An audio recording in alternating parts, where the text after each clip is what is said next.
I am 78, going on for 79. I was 40 when I was not captured. I was 26 when I got married, and I went in the army. 24 when I got married, and I was called up.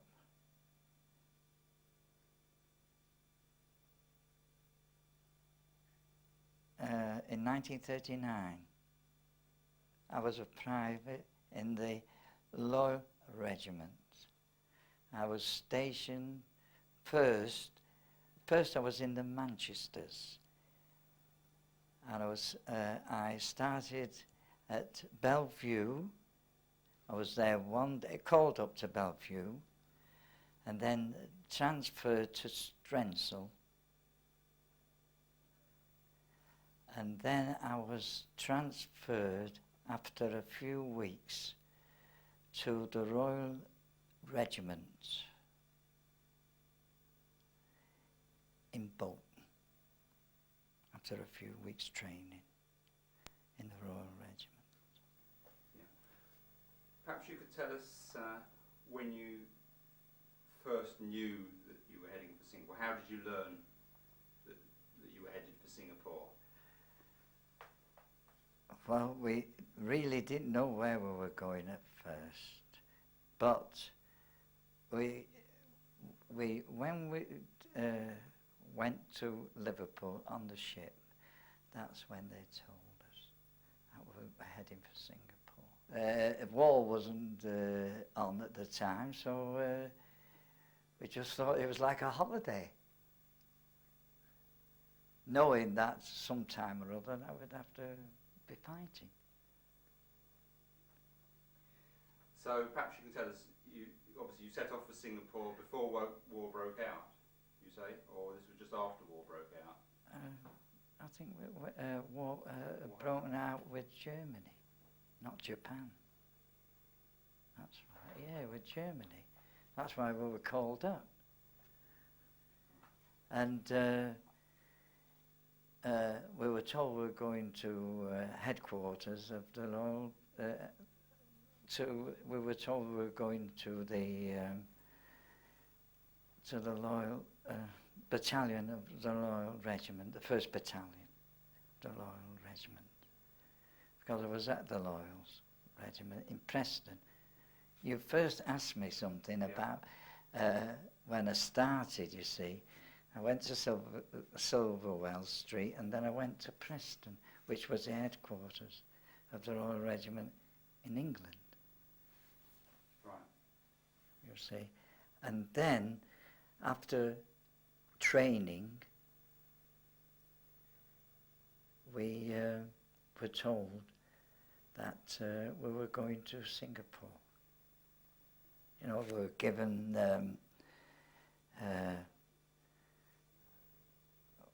uniforms, so we knew we were going with top hats and the hats that they wore in the Far East.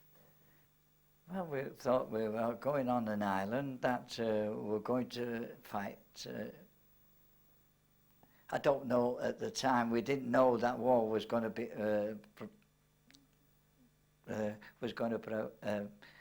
break out in Singapore. With the Japanese. But we were sent there. And when the bomb Pearl Harbor, then we knew we were in the war.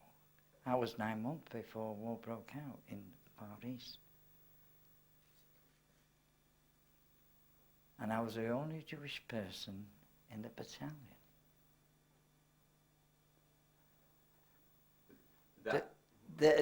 At the time on the ship there was regiments from the Manchesters, from the Gordon Highlanders, from the Argylls. So what did you have to do for your training? First of all, they tried to get us fit. We'd have early morning, we'd go for a run, about 6 o'clock in the morning. We'd go for a run, and it'd be very cold because it was in the winter. And then from there, we'd have our breakfast, come home, have a shower, then have our breakfast, and then there'd be military drilling, you know, on the square in Singapore, in Preston. I'm getting mixed up, you see. In Preston, you know. I was ill at one time, and I was in hospital, and then they got me better, and we had about 6 months training. We'd have leave at weekend, and then we'd come back, and then we would be back training, you know, barrack walking. We'd do in the morning our exercises, go for a run, have our breakfast, and that was it. Military training.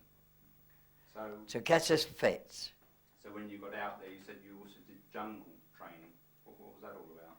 That was when I went to Singapore. Yeah. I did this jungle training. What did that involve? Well, because it involved looking, they'd give you rations, and you'd have to make your own meals in the jungle, and sometimes you'd have to cut through jungle to show it what you'd have to do when the time come that you were called to defend Singapore. At that time they had aeroplanes, they had artillery, you know, when they called us for exercises. So did you think that from what you were seeing and your training that Ready for a war? You were very ready out there? Yeah, for a war, yeah. And weekends we'd go, I was allowed to go to school. The officers would come. There was an officer called Arcus. He lives in London now. I've met him once on parade.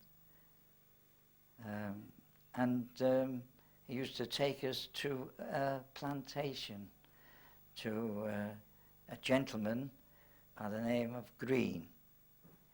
And he had 2 daughters, and would stay there for the weekend. And when Sunday was finished, we would sleep there, go to school, go for dinner, lunch and dinner. We were invited out to different people that were in Singapore, that they, you know, for lunch, and then we'd go to this Mr. Green for dinner. So quite a nice time. Oh yeah. On a weekend. Yeah. After training all the week. So it was quite nice and relaxed. Oh yeah, with this officer. He arranged it. He'd arranged from different regiments, Jewish boys, that would go to the synagogue and be invited out to different people. I was invited to this Mr. Green. Because on the plantation there were different Jewish gentlemen that were on the plantation. They were doing other things. I can't just remember offhand. But not to worry. Perhaps we could start by you telling us any of your recollection of when fighting actually did break out. Oh yeah. What do you remember about it? I remember that when war broke out, we were called, you know, when we were told that the Japanese had bombed Pearl Harbor, and that we would be going up the front. And we were told be going a certain part of Singapore, you know, and gradually up. At that time, we had plenty of planes. We had warships in Singapore, and there were other battalions with us, from the Manchesters, from the Argylls, from the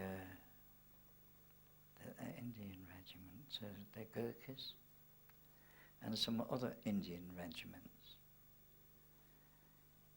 all on different flanks. And then, like I told you, when the Japanese bombed Pearl Harbor, and then we were told that we'll have to defend Singapore because I can't just remember exactly the time that we were called to go up front. I don't remember about the dates or times, but... I can't just no. remember. How did you feel, though, when you were told that you had to go up? Oh, we didn't feel very, very good. Were you excited? I remember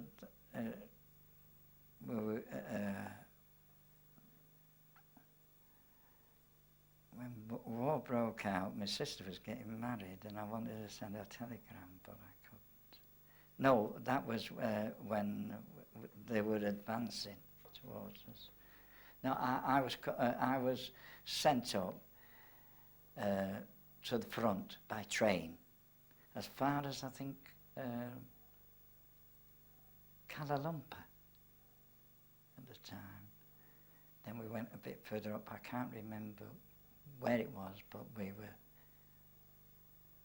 they were advancing. From where, I don't know.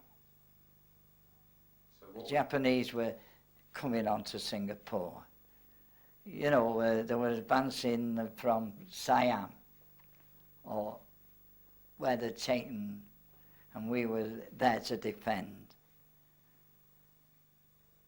I was in my battalion, you know, and eventually we were coming down Singapore, and we had to withdraw because we were told that all the planes that we had, our officers told us this, were being transported to England. They never told us why or what. So we had no air cover.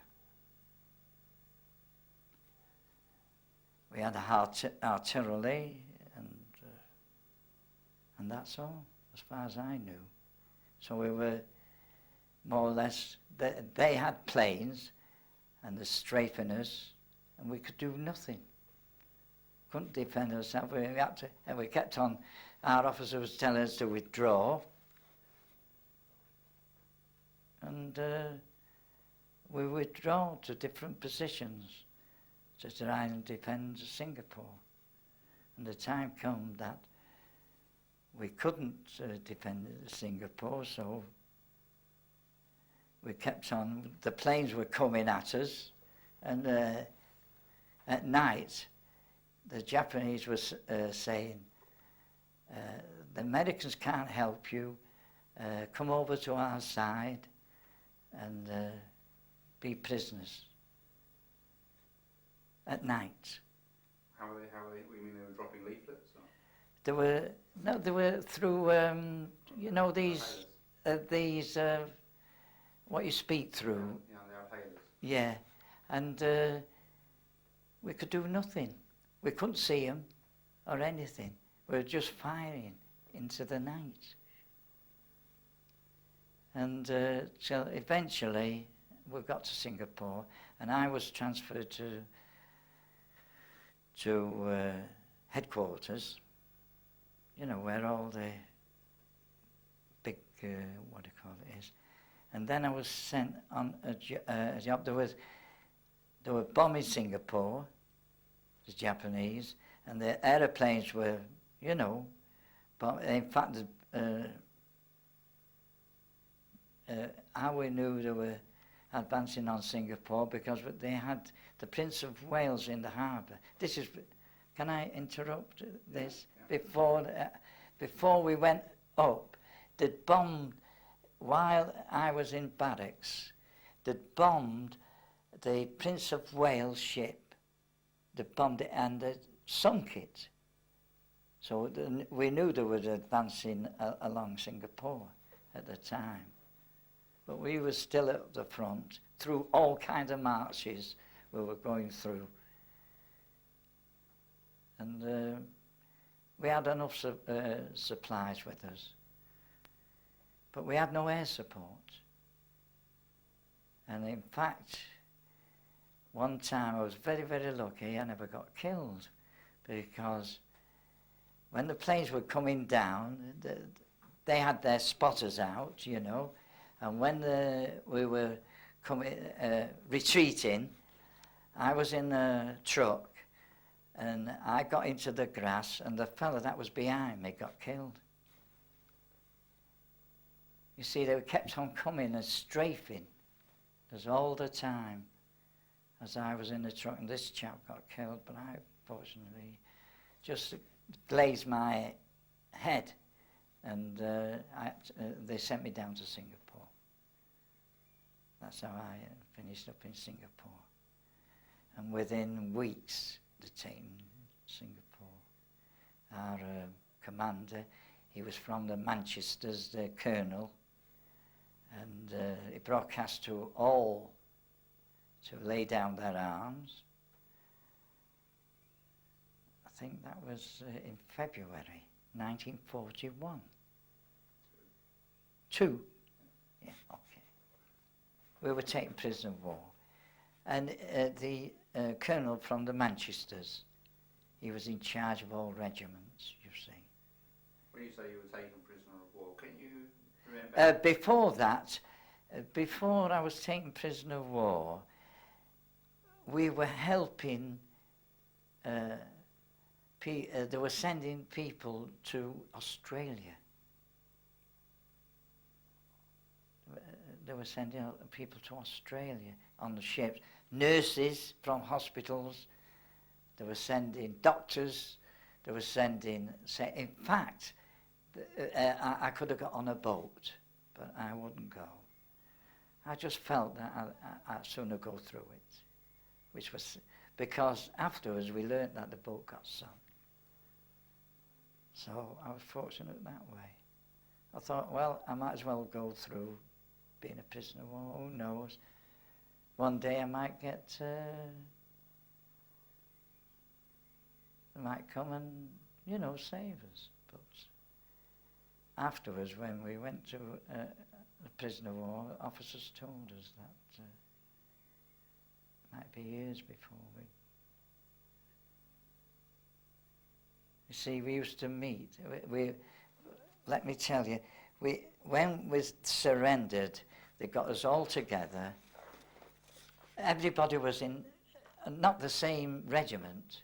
We were all in different... I'm sorry, is it my hand? We were all, we were prisoners. We were all... We weren't with the same regiment, you see.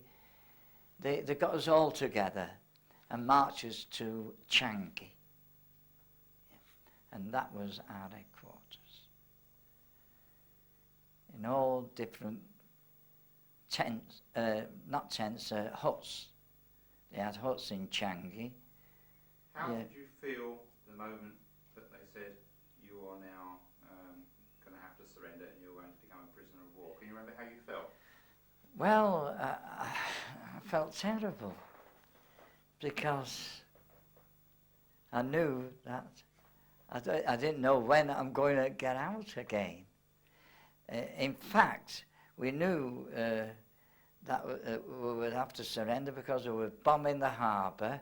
They were bombing all the installations, like they had, I think they had oil, what do you call them? Or the refineries. Yeah, oil refineries. They were bombing and there were fires. That's how we knew that eventually they'll have to surrender, until it came over that we had to surrender. But they were they were sending as many as they could to save to go to Australia in ships. But the ships were getting bombed. Was getting bombed or strafed. And we learnt later on from officers that nurses that had tried to escape on an island were all strafed and killed. This was news to us, like they'd give us news every so often. You see, when the Japanese taken us as prisoners of war, they got us all together and taken us to Changi. And then afterwards, we were all supposed to get news, but they had wirelesses hidden. And if they would have been found, they'd be in trouble. Sometimes the Japanese would take us for a walk into Singapore, and the Chinese would give, like we only had Japapis, or we had what we had, the regiments, and then sometimes you get them stolen. You know, exactly. So all we had, and it was warm in Singapore, it was very hot, so we also have Japapis. They were like a cloth to cover your private parts. You might have a vest or a shirt, and that's all.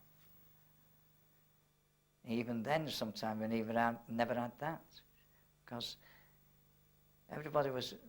You couldn't prove anything to anybody that they were taking your things. You were lucky if you had a pair of shoes or a blanket. We're taking a blanket with us when we, to cover us when we went to sleep. They used to give us little rations. You started to tell us that sometimes the Japanese took you into Singapore, and you started to tell us about the Chinese.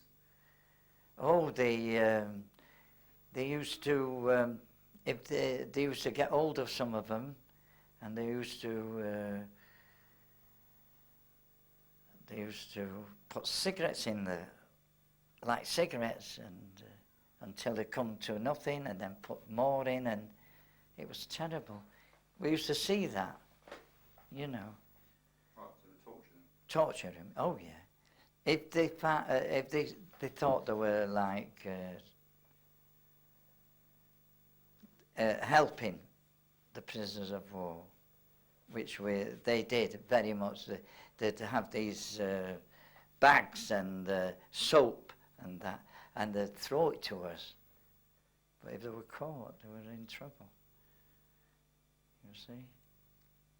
Now, the Japanese used to send us on so many, get in a truck, and they used to send us to the harbour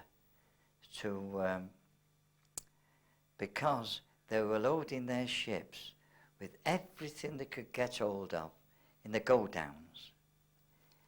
And this was part of our job to do, and I was the team man in the harbour. And we noticed that once or twice they'd get us some Marmite. It was a food, and it was where sewing machines. There was transporting sewing machines and food and God knows what, all kinds of things. And I was making the tea, and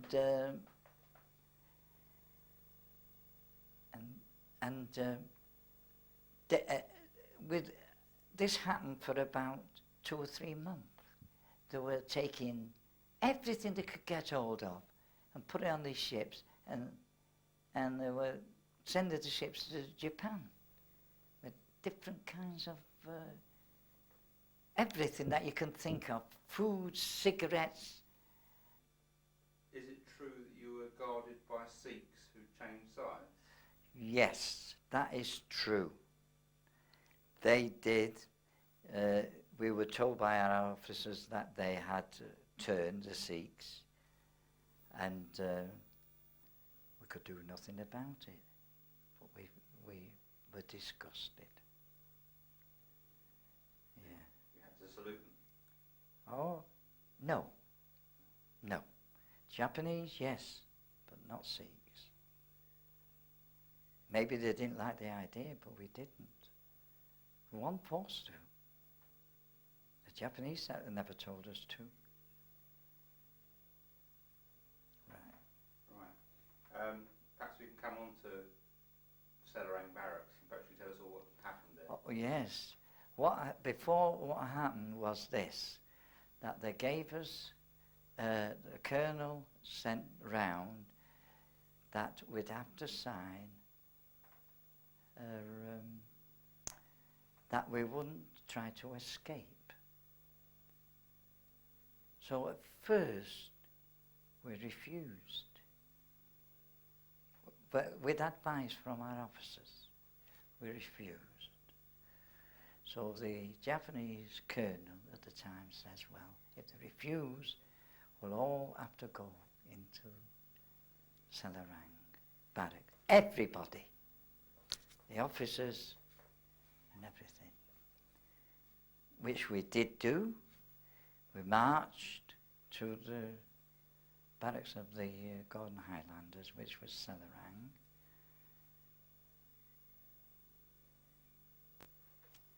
And then we were put in the barracks. They had to put the toilets in and eat, sleep, and they had to put in the barracks. We had to dig for toilets, you see. And even though we got very little food, we had to go and have a wee. We had to go on a toilet, do a 1-2, what you call it. And it was very, very difficult. They could see that we weren't going to give it in, so the colonel sent one of his captains in the Japanese army to say that if we didn't sign these forms, they would bring in the sick from hospital. At the time there was quite a lot dying. We were there for a few weeks and they were dying left and right. And sent round again. Now, unless we signed these things, they would bring in all the sick from the hospital into these bags, and there was thousands in one square. Very little sleep we had, because we couldn't. We were so overcrowded in the barracks. Where there was, say, for a few thousand, there was about 4,000 or maybe 5,000 prisoners of war, maybe more. Might have been 10,000, I'm not sure. Eventually, the colonel from the Manchester said, we'll have to sign. But he says to us, if anybody wants to escape, by all means, at any time, he told the officers to tell us that if anybody wanted to escape, then they could escape. We had his permission. So everybody signed. So, because he thought, he didn't want no more deaths on his, that's what the officers told us, on his head, the colonel from the Manchesters. Can't remember his name. So then we were back again into Singapore.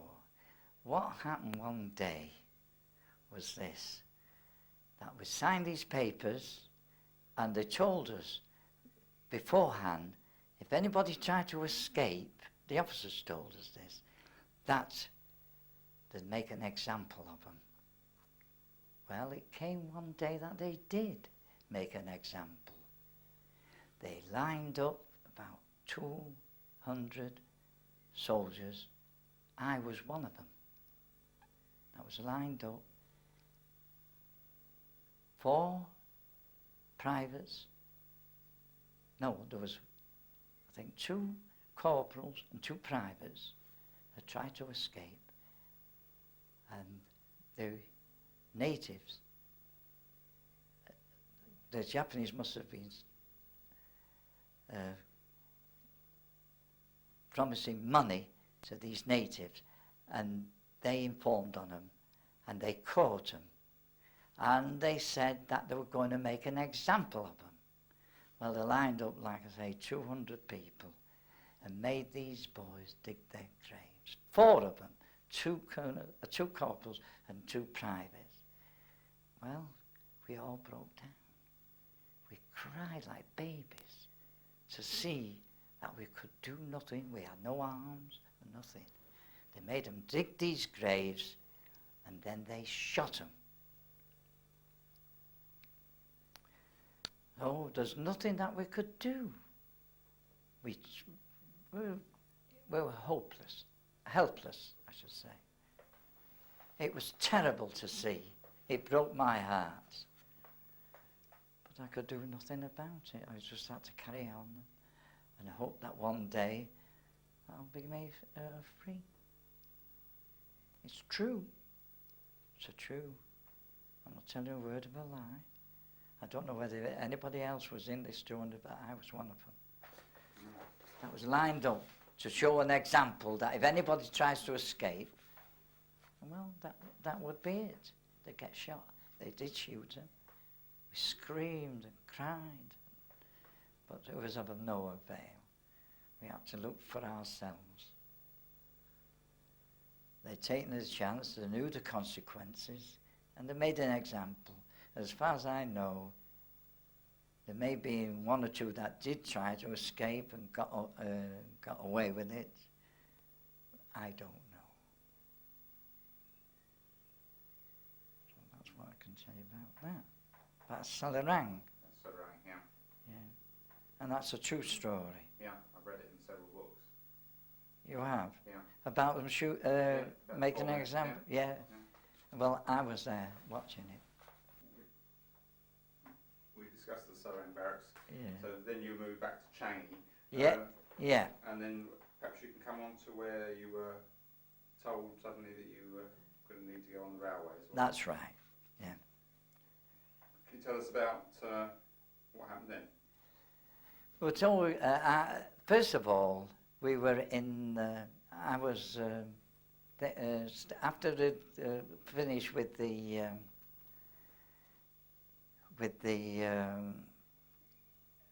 duties on the on Port of Singapore. We were transferred. I was transferred with a lot of soldiers to the New World. It was called the New World. It was a place where they had dancers. You'd pay to dance with them. This place was called the New World, where soldiers went. I didn't visit it because I wasn't interested. I was married and I was a good lad, you could say. And they put us in this barracks, and I was with a Halifax regiment. I can't remember they were an RA, see. And when I got to this barracks, I got in with a chap from Glossop. I was from Manchester originally, you know. And this lad from Gloucester, he was a cook. His name was George Mason, and quite a nice lad. he wasn't Jewish, but he was a very nice gentleman. And we got together, and in this new world, there was Australian, there was New Zealand, there was English, there was some Gurkhas there as well, all in this barracks. And we formed a concert party in this barracks. And I joined in. And it's funny, we used to sing, and we used to sing all the old songs. You know why? So that people should be cheerful. You know, they should, you know, because a lot of people were getting depressed and they didn't want to live anymore because there were suicides, you know. Some were suicides because they couldn't stand, you know, what we were having, you see. The food was of very little. Rice and a little vegetables sometimes. And we were supposed to be getting 10, I can't remember, cents like a day you could buy an egg. So what I used to do, I'd visit the sick and help them, you know. This is true. In fact, there was a Jewish chap that I knew very well. He was in hospital. I used to go and see him and give him an egg from my 10 cents. And I'd buy an egg for myself as well, you know. And sometimes we were allowed to go to these hospitals in our rest days, sometimes on a Sunday. But there was very little rest days, I can assure you. And I got in with this chap, and he used to make toad in a hole with rice and with some vegetables for me and him to have when we could get them, you know, with our money. See, there was only leaves, long leaves, not proper tea. And this was before we went on the railway. When we finished this job, then we were told we were going on the railway. They put us in trains, like you put in cattle, in them kind of trains, in a train. There was thousands. There was chock-a-block. You had to sleep, eat, and drink until you got to, from Singapore, where we were stationed in this, what I told you, I keep on forgetting,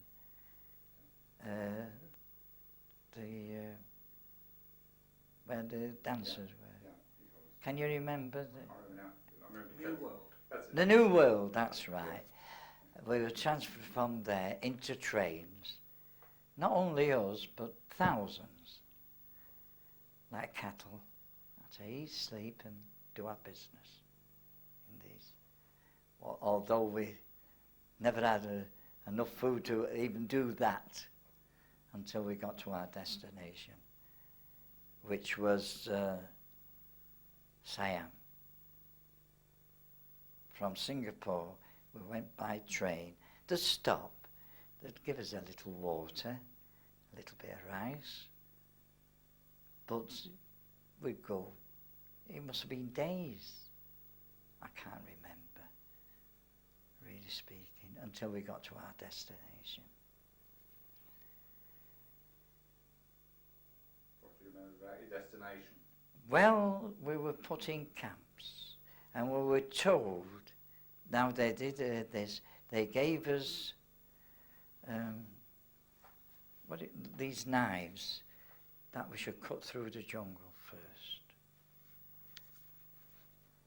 There was thousands doing this, so in no time, cutting through the jungle to where we were starting. This was the first start from Siam. Whether they'd laid it before, I do not know. But that's where we started. on the river, near the River Kwai. We had to cut ourselves through the jungle to the River Kwai. And that's where we started. They had engineers, which were, they had Korean guards. Can you tell us about them? Well, they weren't very nice to know. You had to be very, very careful. If you didn't salute them, you were in trouble. Well, the only way to keep out of trouble was if you seen them, you saluted them. Well, I was one of them type of fellas. I didn't want to be in trouble. I was losing a lot of weight. When I was in the army, when I started in the army, I was about 11 stone. When I became a prisoner, I was about 9 stone. And gradually, bit by bit, I was losing weight. But managed to survive. And I started on the river, like I did in Singapore, as a tea boy. But I had to work on the railway. First of all, we were put with old soldiers. And they were marvellous. You know why?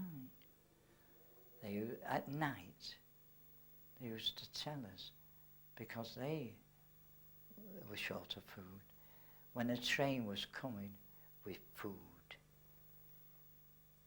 And they'd let us know when the guards wasn't there. And so we used to get boxes of corned meat, and put them in our huts, you see. And, you know, and when dead pigs would die, and they used to tell us when the pigs, like where the pigs were and where these boxes were.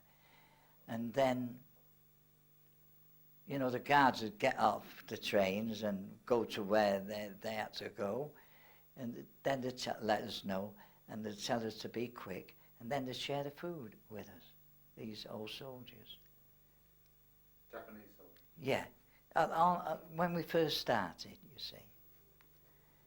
This happened for about a month, but, you know, by the time we were putting the rails down, I was on making tea and putting these, you know, the blocks, what do they call them? Sleepers? No, sleepers. On the railway, you know. There was not only me, but there was quite a few, because we're heavy, you see. This went on for about a month, and then when we'd finished this part, we were transferred to another part. You see, they had so many different people on the job that they transferred you along the river. We were on the River Kwai.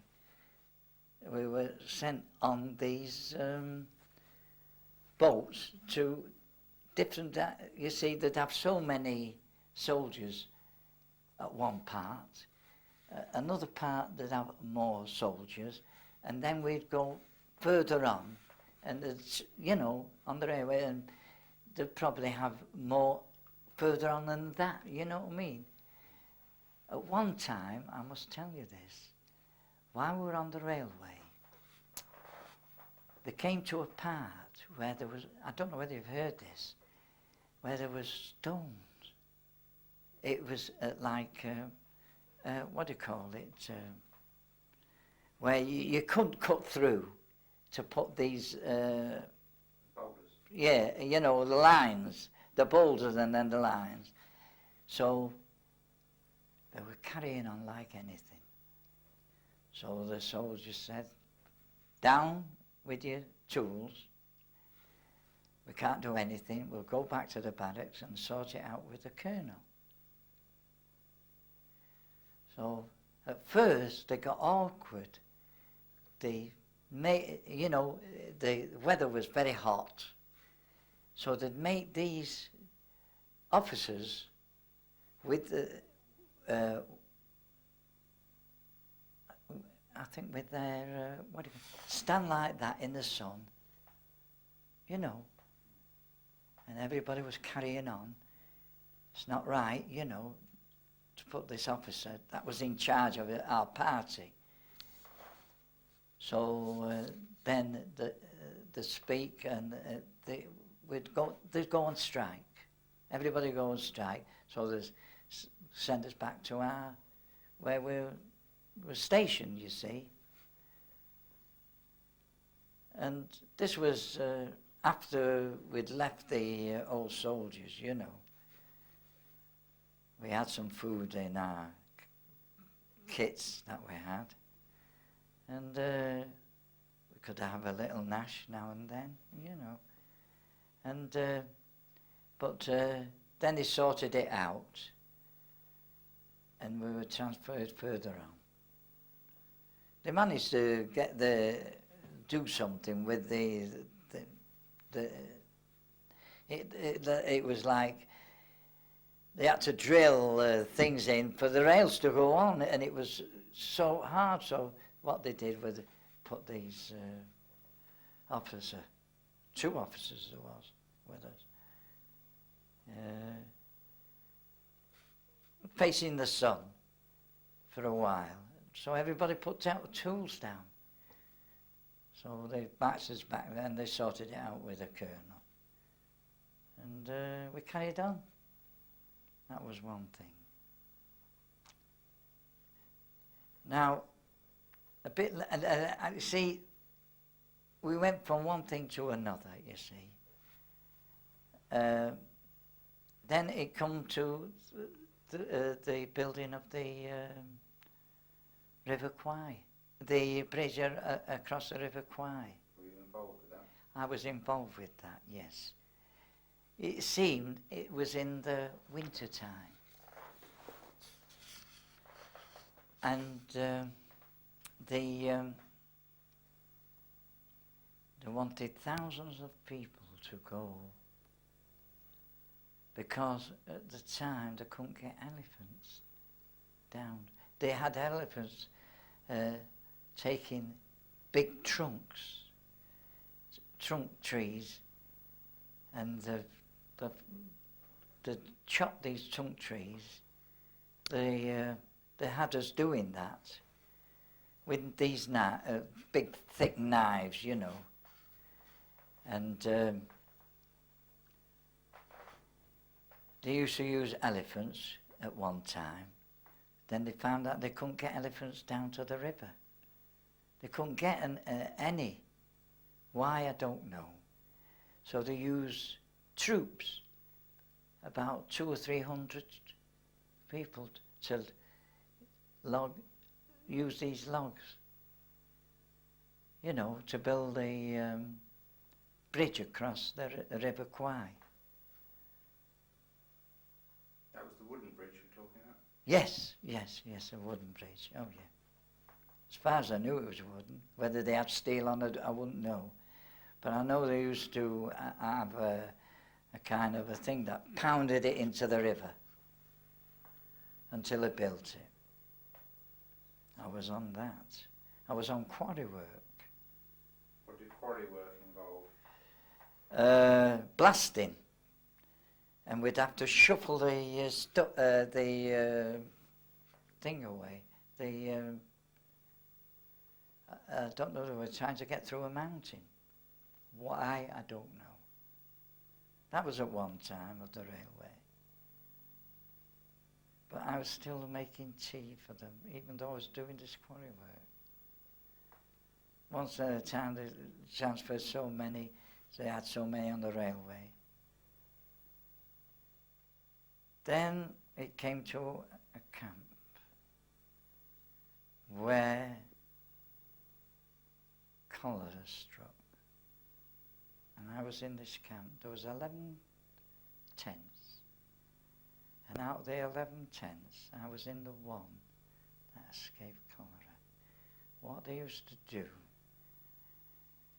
They used to, they had RAC there, medical men.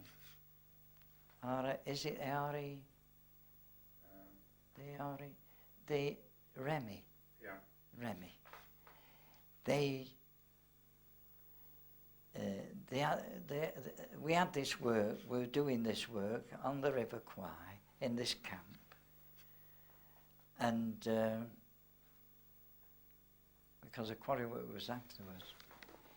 In this camp, cholera broke out. So there was 11 tents in our camp.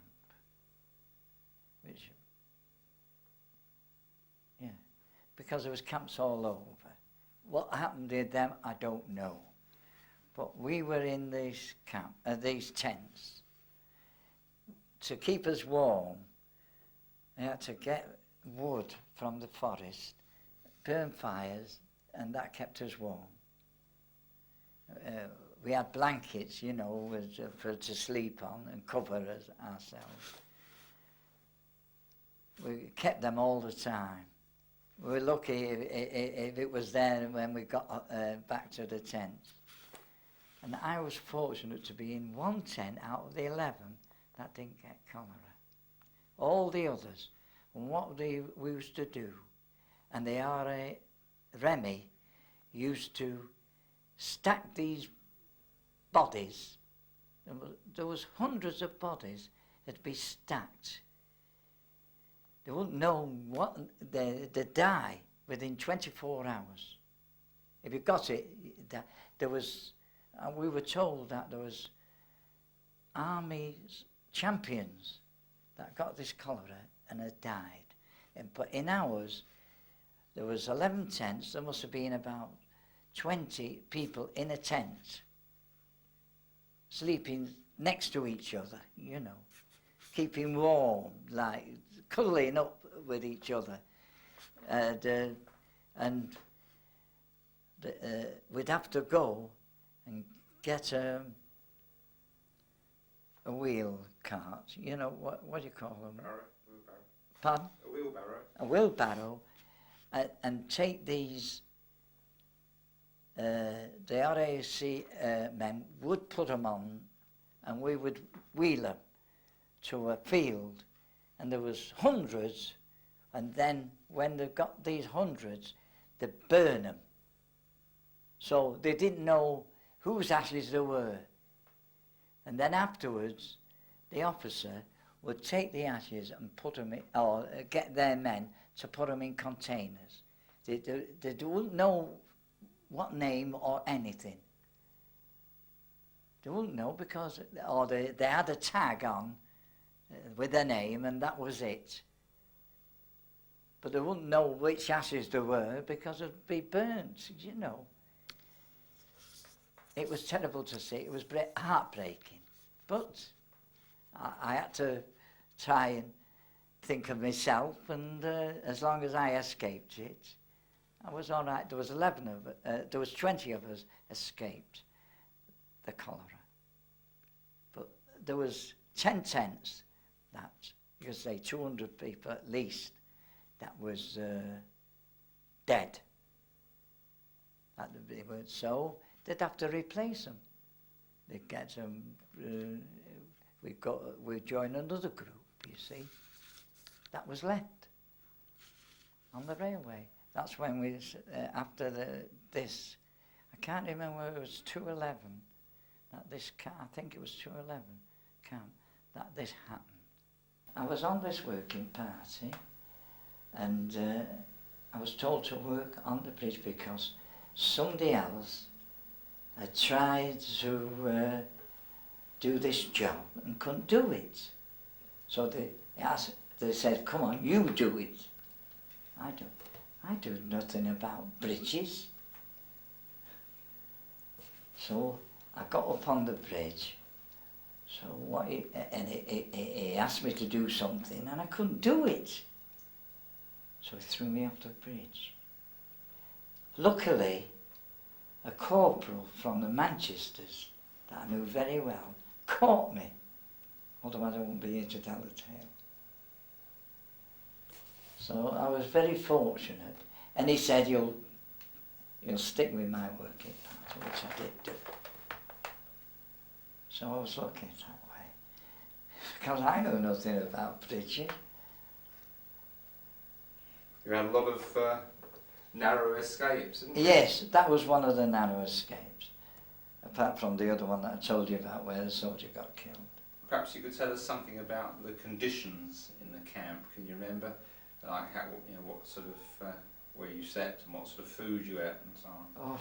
Oh, I can tell you all right about the conditions weren't very good, I can assure you. You had to be careful. There was a lot of pinching of your stuff, and if it went missing, it's just too bad. You had to do something yourself and be a thief yourself and do these things. I managed to keep a lot of my things, but I was lucky. That's all I can say.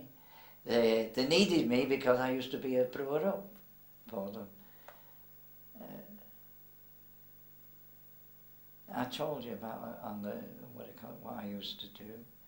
Even on the railway, they had me brewing up for them.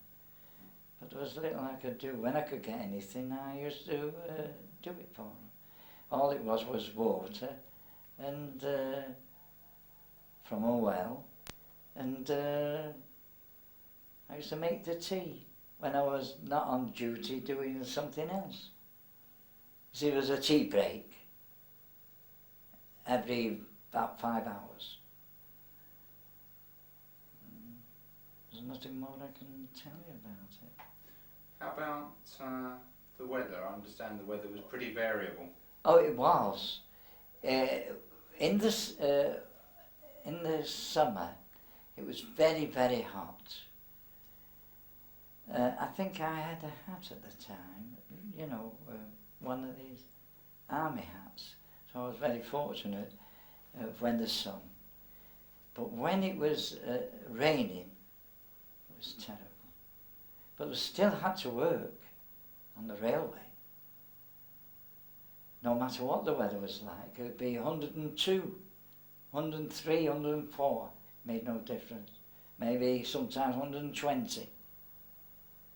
Well, we didn't know the temperature, all we knew it was too hot, but we still had to work because we wanted to finish the railway.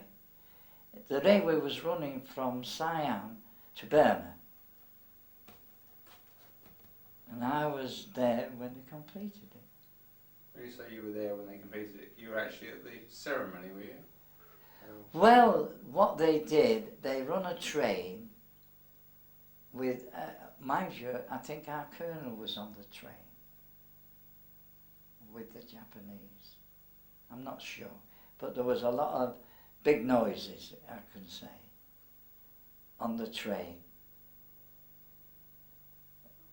But they were trying to sabotage it, but they found out, the Japanese. So, but there was lots of times that fellas were punished. They were tortured. I should have told you as well, before we went on the railway, or while we were on the railway, we were interrogated by the Japanese, it was intelligence officers who were asking us different questions, which we answered them because it was of no use trying to hide anything.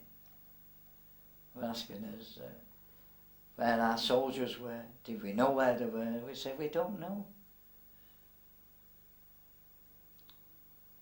Because we used to hear planes coming over, we don't know whether it was Japanese or our own while we're building the railway. Right. What sort of cruelty did you see on the railway? Well, the only cruelty I saw was when these officers, now and then, they'd get them and put them in the sun because they wanted to finish the railway as quickly as possible. And they did think we were working hard enough. So we were taking it out of the officers. There was a few times that it happened. But we only struck, as far as I know, they only strike. They did strike once. Were you ever allowed to write home when you were in captivity? Yes, like I told you earlier on, they used to give her these cards to say, we're working for pay, 10 cents a day.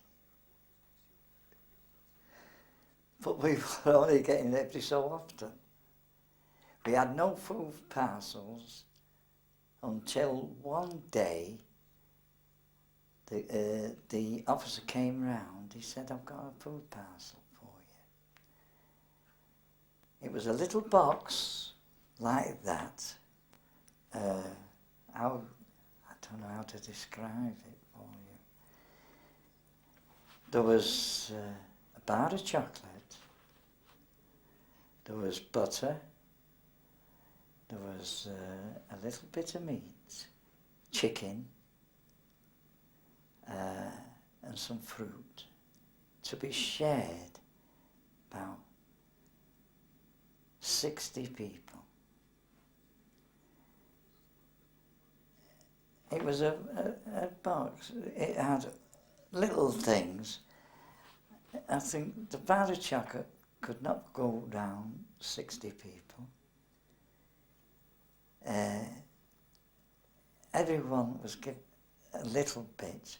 So many were given a little bit of the chocolate. So many was given the butter to eat. Some was given a little bit of meat each. There wasn't really enough to go round at all, but they made the best of it. Let's put it that way. And we thought we'd heard that the Japanese were taking all the Red Cross boxes and storing them and probably selling them or eating them, but we never got them. We got one box. The whole time I was a prisoner of war, that was for over 3 years. There was different things in, but there was very little for everybody. They couldn't share it out properly. So some had to be disappointed. I got a little bit of chocolate. Can you tell us anything about the medical facilities? The medical facilities were very, very limited. I'll tell you about medical afterwards. Not on the railway. On the railway, there was very little at all. I suffered 48 times with these mosquitoes, with malaria. Yes, malaria. 48 times I suffered with it. I was fortunate in not getting cerebral malaria. I was very lucky. I got mild attacks. Now and then I'd get quinine. Oh, I had a supply of quinine. Because I used to get it when I was in Singapore, and I kept it. I hid it because I was given it when I was before I was taken prisoner of war, and I kept that very, very carefully with me. Whether I slept or anything, I knew I had that on me. Fortunately, I didn't. It was a yellow tablet, and I was very, very lucky that way. I kept it. I had quite a lot of it. Did you used to sort of look out for each other, or did it get to the point where every man was for himself? A lot of men were for themselves. I had this friend for a while. Unfortunately, he got bamboo, ulcers, and he died. So I was on my own for a while. But I was with him for a long time, and he used to make little things from nothing. But when he went in hospital, I heard he died. Well, I never heard anything afterwards because I tried to get in touch with his relatives in Glossop, but I couldn't. Don't know whether they died or what, but he had an old mother. He wasn't married, and he had an old mother, but I think she died before I was freed. That we used to have these concert parties out on the railway. Even up when you're up country? Yes, oh yeah, with these Halifax soldiers, the RA men. We had a concert parties and we used to sing songs to them, old songs. I can't just remember offhand now what we used to sing. And I used to say, come on, you know, we've got to live because we've got to get home, you know. And I used to get marvellous claps because I used to sing Dinah, is there anybody finer? And I used to sing It's a Long Way to Tipperary, Show Me the Way to Go Home, you know, and keep your spirits up. And all of us, this concert party used to sing as well, come and keep your spirits up, because we didn't want them to, you know, we wanted them to, because they were working hard and not getting the food. And they used to cheer us because they used to love it. But I've never met these soldiers from Halifax. I've never managed to see them all again.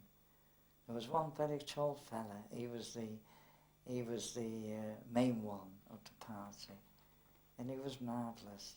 He was. His name was Ted. I remember that. And look how many years it is. It's about 45 years I can remember his name, Ted. He was tall. And I believe he was in the post, he was. He was a postman. Oh dear. It was wonderful. And the way they enjoyed it, and perhaps some survived in the end, who knows, I don't know.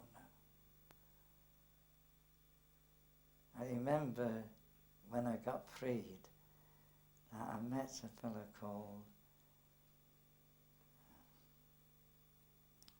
it's funny this, I met this chap, he was Scottish, he was from Glasgow, Willie Morris, and a fellow called Shule from London. Oh, funny enough, one of my cousins' daughter was getting married, and it seemed that this Willie Morris, his wife, was a cousin to my cousin's wife, and their daughter were getting married, and we met them at this wedding. And it was marvellous. And they invited to my house, and eventually he did come to lunch. He was in business in Manchester, and he came to us, and I've never seen him since that day. But he came to this wedding, my cousin's, because it's his wife was a cousin to my cousin. It was marvellous. We were singing all kinds. And so once the railway had been completed, yeah. What happened after that? We were sent to Singapore. We were sent to Singapore. Did you see any of the bombing before? Pardon? Did you see any of the Allied bombing once the Allies started bombing the railway, once it was finished? Well, we couldn't tell. Well, yes, I probably could see some aeroplanes coming over, but we didn't know whether they were ours, but until the bombs were dropped. But I don't know whether they hit the target, I don't know. So sorry, I interrupted you. So you went back to Singapore, and what happened there? Then they got us together, and they put us on boats to go to Japan. there was not one boat, there was about half a dozen boats. At that time, the Manila was taken over by the Japanese. They never told us where we were going. Oh no, they told us that we were going to Japan. Now when they put us on the boats, they put most of the chaps in holes. You had to sleep, eat, drink, but when it was full,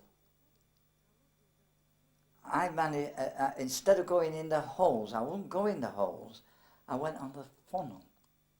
There was about half a dozen of us went on the funnel. There was holes, about 3 or 4 on the boat, you see, and they were all, they had to eat, sleep there. And on the journey, we went by sea, we never stopped anywhere. They had no fresh water on the boat. They had no, when they gave us the food, it was rotten meat. And it was absolutely shocking. People were dying left and right. And they were burying them in the sea. On this boat, they had a minister or an officer who would say a special prayer, and off the 5 or 6 of us put in the sea, buried in the sea, with a cloth, you know, with a flag, British flag. These officers had a British flag, and that was it. And I noticed, while I was on this funnel, I could see the other boats were in my sight. It was the same thing. We were burying them left and right. So you had to have something. So I had to have this meat and a little bit of this, not fresh water, salt water. Eventually, I'll put it short, thousands died on the sea, thousands and thousands from these boats, until we got to Manila in the Philippines. Then I reported sick because I was bleeding from when I was doing on the toilet, I was bleeding from the inside. And they said I had a wee bit dysentery, and I'd have to go in.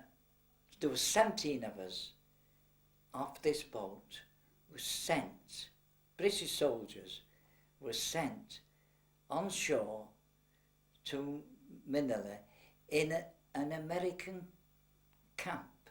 That was an American camp before the Japanese taken it over, and they had plenty of medical supplies. And that's when I was looked after by the many. I was put in. We were all put in different barracks in Manila, and Bilibid prison. It was called Bilibid prison. It'd been a barracks of the Yanks before the Japanese taken over, and there was Yanks in the barracks that were working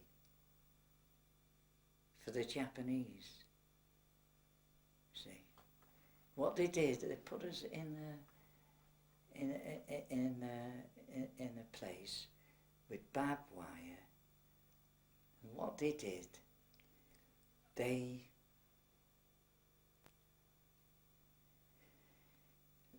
at night there's to put electricity through the wires, and then they put a dog on it,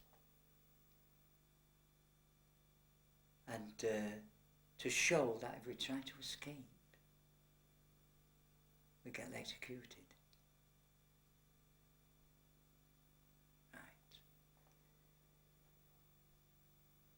Now, they kept us in these barracks until we were well enough to go on. But in the meantime, some of the ships were getting bombed by the American Air Force. And this Willie Morris that I told you about was one of them. He had nothing. And at the time I was with the Americans as well as these 17 British soldiers. One was a corporal called Stevens, I remember his name. He lived in Grimsby. And this Willie Morrison was on a ship that got bombed near this Manila. Anyway, he come through, he had nothing, and I had quite a few things, and I gave him shaving stuff, give him a japapi. I always had a few japapis with me because he had to change them. We'd go in the sea sometimes and wash it. I had my hair shaved off by a barber at one time. I've not told you this before. To keep my head clean. The hair grew later on, a little. I'm still bald. But this Willie Morrison was one of them that survived, and I looked after him. And it came that the Japanese eventually, they were dying like left and right on the sea. I don't have to tell, thousands died on that sea. And with help by the Americans giving us, they got us a lot better. And if you got better, to send you off to Japan.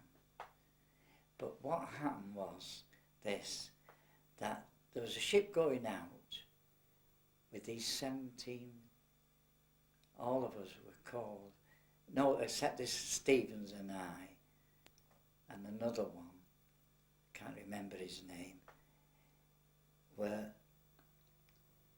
told that, I was told that I'd have to go on this ship that was going out. So two chaps were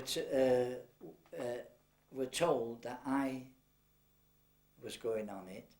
Would I change with them? They've asked the officer, would I change? Because they wanted to go together, you see.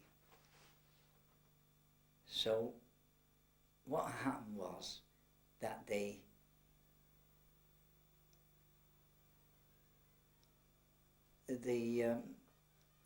changed with me and went on this ship. And I believe after I was told that the ship was sunk by the American Navy.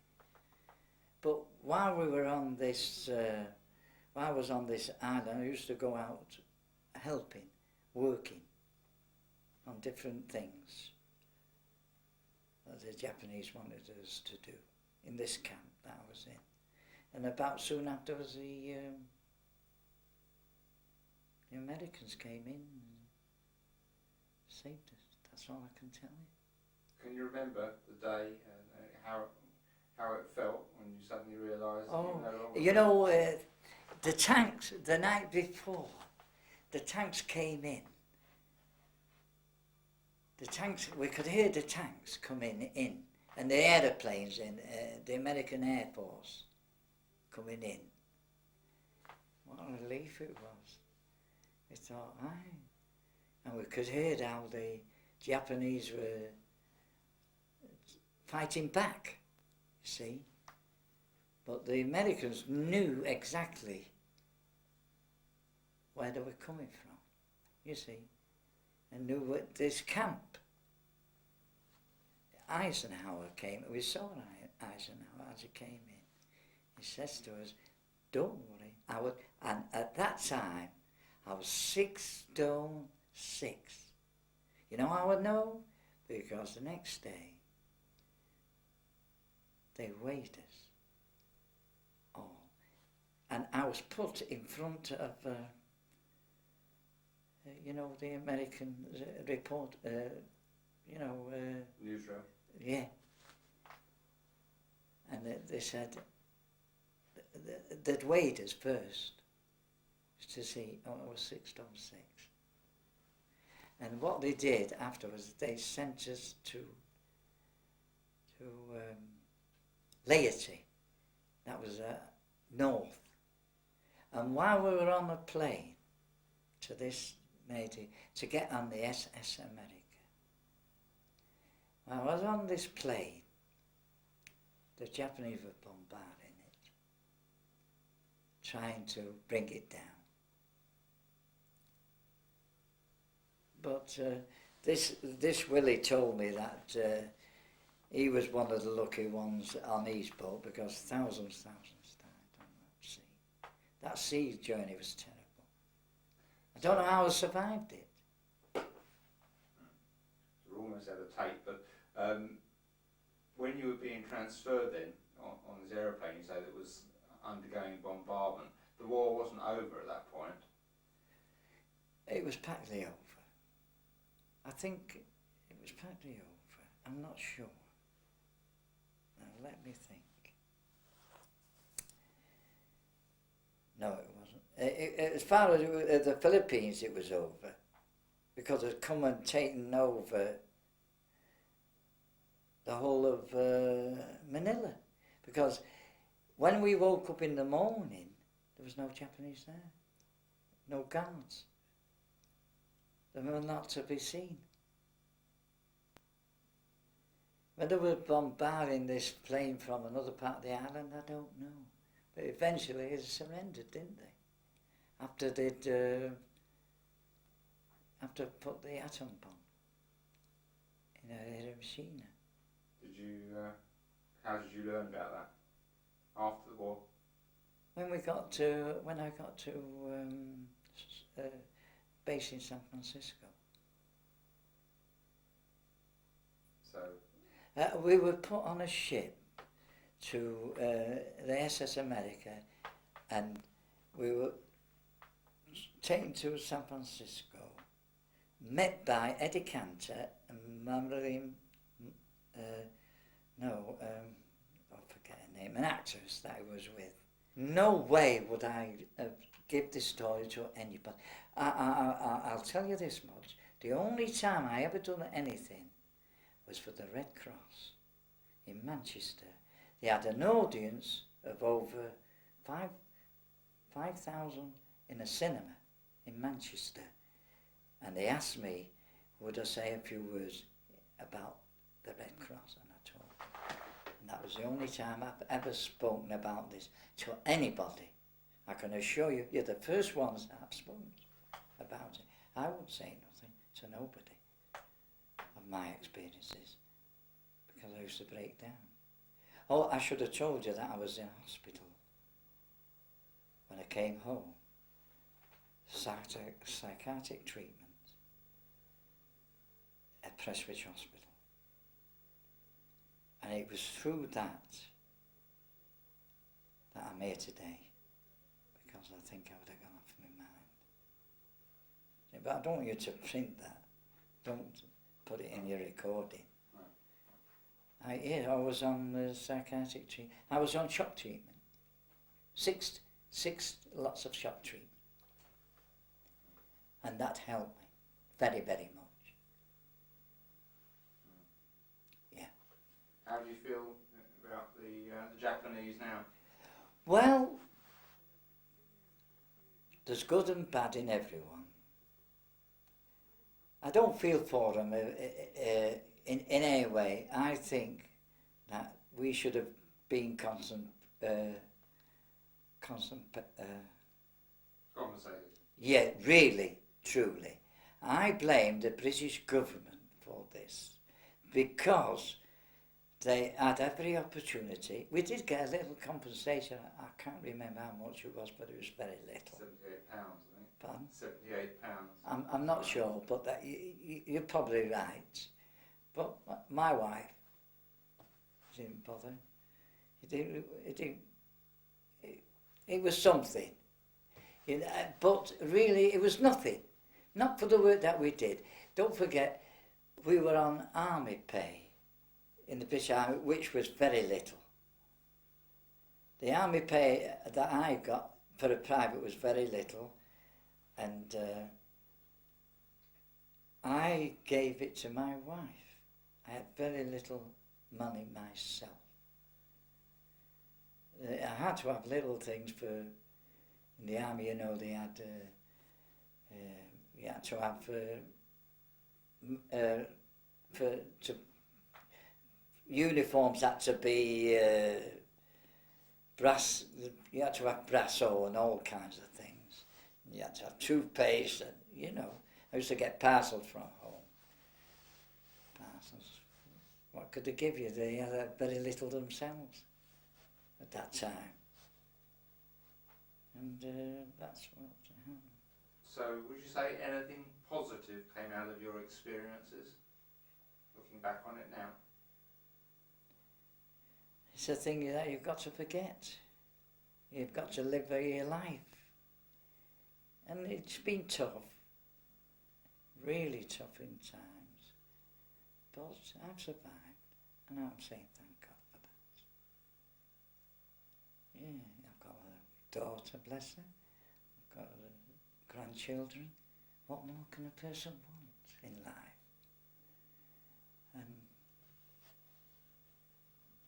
Is there anything that you think we've forgotten to cover, anything that you wanted to say?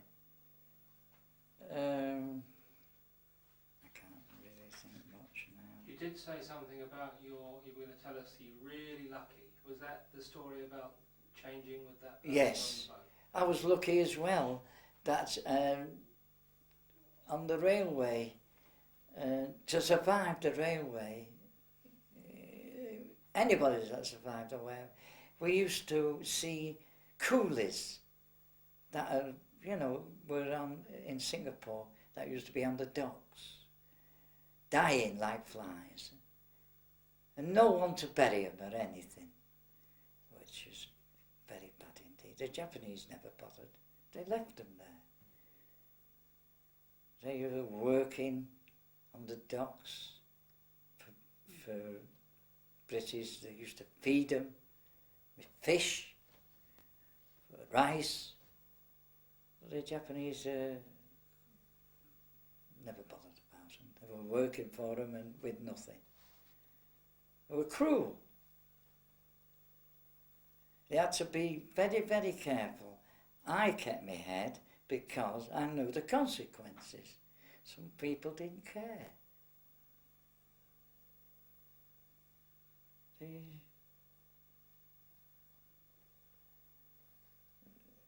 Mind you, I must say this, there was a lot of Koreans that were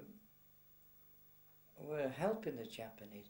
I suppose they were getting paid, so they were as cruel as the Japanese. Didn't anybody tell you about that, about the Koreans? Can you tell us about it? Oh yeah, there was thousands of Koreans. Whether they're north or south, I do not know. But there was plenty of Koreans. They had, on the railway, they had these sergeants, the officers, engineers, and the Koreans were helping also to guard the prisoners. You said they were cruel? Of course they were cruel. If you didn't do what they told you to do, of course they were cruel. Lots of fellas that tried to escape, you know, or who had done something wrong, they beat them up. Just to see it. And couldn't do nothing about it because they had rifles. What could we do against rifles? Could do nothing. If you didn't salute him, maybe a chap didn't salute him, never saw him. Come up and get the bayonet and hit him over the arm or head. lots of times. I avoided that because I knew the consequences. Some people didn't think. They were working, or they were in the camps, and they'd never seen them probably. But there were Koreans. Oh yes. Whether they were south or north, I don't know. I should imagine they were northern. Because they used Koreans as guards. You know, guards that when we were on the railway, to make sure that we did the work. There was a rest period of a few minutes. We'd have a little lunch, which was very little, what we could get. We used to get wild bananas, and I used to get the skin off because they were too wild for me to, so I get the skin off. And I had some garlic, and I used to pickle the garlic with water and the skins, and I used to eat the skins. Eat the skins? Yeah, with the garlic. Sometimes, lots of times, you see, in some of the camps, they had these little things, and once or twice they used to have what do you call it? In some of the camps they had these geisha girls, and the Japanese used to take them and have a concert with them, and we used to listen to it. You know, the geisha girls. And one time the geisha girls were in a train passing, and they waved to us while we were going on the railway. When we were going on the railway to the soldiers. And that's what they... All right. Trying to think if there's anything else that... Yeah, but that's true about the garlic. Mm-hmm. Did you actually take part in any sabotage? No way. I would never do that because it was very difficult for me to do anything like that because I was hoping that I'd survive, and that's why I didn't want to do it. No, I'd be truthful. No. The will to live. That was my motto. The will to live. How little it was. I told you about the story about when Eisenhower came in. Did I? I can tell us again. I think you touched on it, but you didn't really tell us it before. When he came in, he said to, got us all together, and he says, like, I don't want you to eat anything now.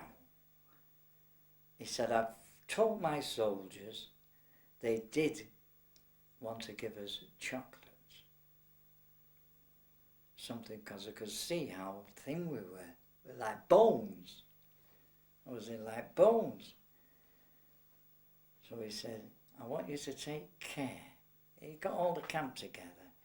He said, I want you to take care.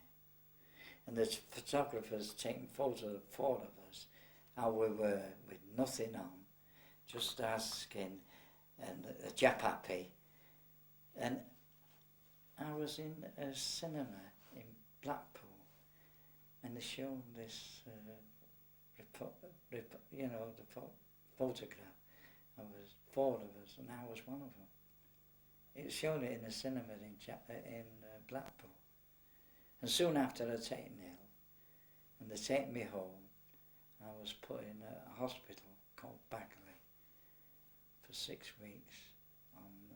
I got malaria, and I got it bad. And they take me right up from Blackpool to a hospital in Manchester called Bagley. And had 6 weeks treatment. I was allowed to go home after about 3 weeks. To go home like every day, because I was on a special kind of a treatment. And touch wood, since then I never had